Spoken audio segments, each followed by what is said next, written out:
Liberty Nation with Tim Donner. On and on and on it goes, and where and when it stops, nobody knows. Probably never. President Trump goes before the media, the same elite media which has been kneecapping him every day since he took office and well before, and they carry on doing everything in their power to make him look bad or evil or dishonest, depicting him as either a bumbling buffoon or evil genius, depending on the day. If you thought the elite media might mend its ways during a public health crisis which has left tens of thousands dead and tens of millions out of work, think again. They've treated this as just another in a long line of Trump scandals, falling right in line behind James Comey, Stormy Daniels, Russian collusion, the Ukraine phone call, and all the other impeachable scandals they've been shouting about for years. So this week, LibertyNation.com editor-in-chief Leesa K. Donner unleashed a trio of articles imploring the president to invite some new media to the party, media that actually approaches the subject of Trump with some semblance of journalistic integrity rather than simply using their platforms as megaphones for the leftist agenda. And Leesa joins us now. Hello, Leesa. Hi, Tim.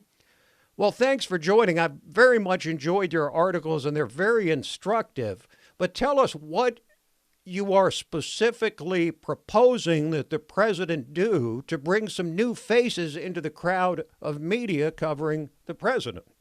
Well, the president keeps doing the same old thing and expecting a different result. And he's not going to get it from the legacy media or the establishment media or the mainstream media, whatever you want to call it. And I think what needs to happen is for the White House Communications Office to step it up. They should see that their boss is more than a bit frustrated. And I think people who serve the president would serve him well if they opened up his world beyond NBC, ABC, Morning Joke, and the rest. Boy, that's just perfectly stated now. You and I were both trained in journalism during our college years, so we look at any subject less from the standpoint of advocacy than journalism. Is it too great an exaggeration to say that, with some exceptions, the elite media has exchanged journalism for advocacy? Well, Tim, a couple years ago, Christiana Amanpour, the great CNN correspondent, was accepting a journalism award from a large organization. And she said in her acceptance speech, quote, "I believe in truth, not neutrality." That statement on its face is just staggering. That is not what I learned in J school. I doubt it's what you learned in J school. But this is what I think a lot of people are following this methodology. They have an agenda and they feel that they have a right, indeed a duty, to push it. Well, Christine Amanpour actually said that right after Trump was elected. It was just a matter of a few days later. And she said, okay, now we've got to transform from being journalists to doing the right thing and taking this guy down. Now, you also have some relatively mild criticism of the president in your piece, in a way, writing that at 73 years old, Trump is a captive of the mainstream news institutions primarily because of his age, in line with his old habits die hard adage. It's easy to understand why he picks up the TV remote every morning. What should he do instead? Well, Tim, it wasn't so much of a criticism as it was an observation. I mean, Pew Research did a comprehensive study on various pathways of news consumption in 2016. Their report showed that 85% of those 65 and older get their news from television, and that includes Trump. So I think these outdated avenues to get their news fix is a problem. And the other thing that Pew noted was that people are intensely loyal to their avenues to the news. In other words, they'll keep going back to the same thing over and over, even though he knows he's getting beat over the head. Now, you also don't spare Fox News from your criticism, particularly one anchor who seems to be rubbing a lot of people the wrong way over recent months. And I hear people complaining about him all the time. Chris Wallace, why? If I had a penny for every time I heard over the dinner table some conservative railing about Chris Wallace, I would be a very rich woman. Look, I don't know if he has some kind of a self-confidence problem, trying to fill his father's shoes. I don't know what he feels like a journalist should be combative. So, but there is a way to be combative that includes common courtesy, like letting people finish their sentence. And Wallace doesn't seem to adhere to that. So he comes off as very grating and quite obnoxious.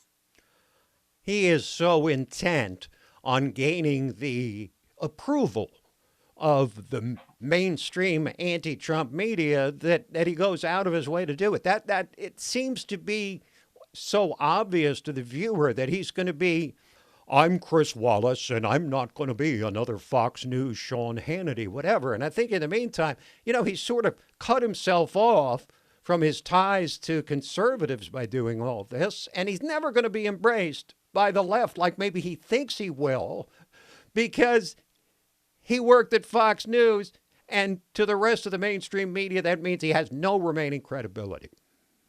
Well, and that's the problem. I mean, I think the legacy media does a number on its own credibility by trying to be part of the Democratic presidential campaign, whoever that might be. And Wallace doesn't do himself a favor. He needs to understand that, the buck doesn't stop with him. He's not the only person in the world that asks hard questions. He could tone it down a bit, I think, and still get respect, a good reputation, and maybe let the people he's interviewing talk a little bit. Yes, and maybe one of these days he will gain at least a modicum of the respect that his father legitimately had. Mike Wallace, one of the great investigative journalists of all time. Now, you write about how the New York Times recently published a lengthy piece that paints a portrait of President Trump as the crazy uncle in the attic, walled off from the world and constantly obsessing over his 90% plus negative media coverage, addicted to daily so-called rage viewing.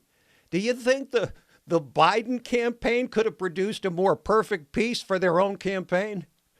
Well, that's the problem, isn't it, Tim? I mean, why are these people engaged in stumping for campaigns? Why don't they just give the American people the basic information and stop omitting information? I mean, staying silent on Tara Reade is a problem. Now, finally, the Titans, Washington Post and New York Times have spoken up about this. But, it really, it doesn't serve them well. It doesn't serve the American public well. And, I think the White House press office really needs to open up the president's world to places like Liberty Nation and myriad of other places that are out there working hard to give a more balanced, reasonable, logical view of what's going on. Thank you, Leesa. Thanks, Tim. Leesa K. Donner, editor-in-chief of LibertyNation.com.